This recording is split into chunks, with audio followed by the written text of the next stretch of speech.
স্থানীয় যুবকদের কাজ না দিয়ে ভিন রাজ্যের শ্রমিকদের কাজে বহাল রাখার অভিযোগ উঠে এসেছে ইসিএল কর্তৃপক্ষ ও ইসকোর বিরুদ্ধে।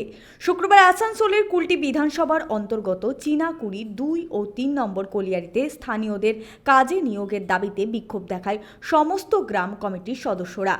মোট 10 দফা দাবি নিয়ে কুলটির ইসিএল এর সোদপুর এরিয়া অফিসে তারা স্মারকলিপি প্রদান করে।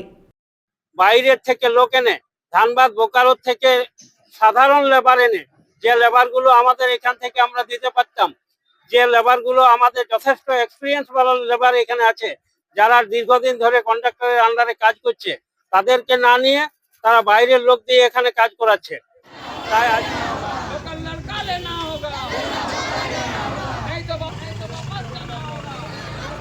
পাশাপাশি এদিন আসানসোলের বার্নপুরে ইসকো সেলের সেফটি ট্রেনিং সেন্টারে বিক্ষোভ দেখায় বার্নপুরের বেকার যুবক যুবতী মঞ্চ। বিক্ষোভকারীদের অভিযোগ, ইসকো কর্তৃপক্ষ ভিন রাজ্যের শ্রমিকদের কর্মসংস্থান দিচ্ছে, অথচ স্থানীয় বেকার যুবক যুবতীদের কাজ পাচ্ছে না।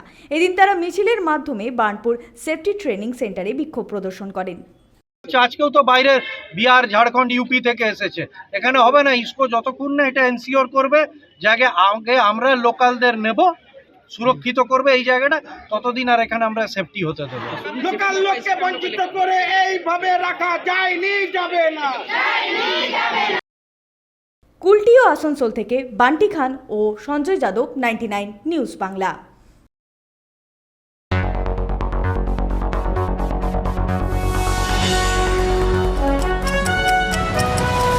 আপনারা দেখছেন 99 নিউজ বাংলা। বদলাবো আমরা।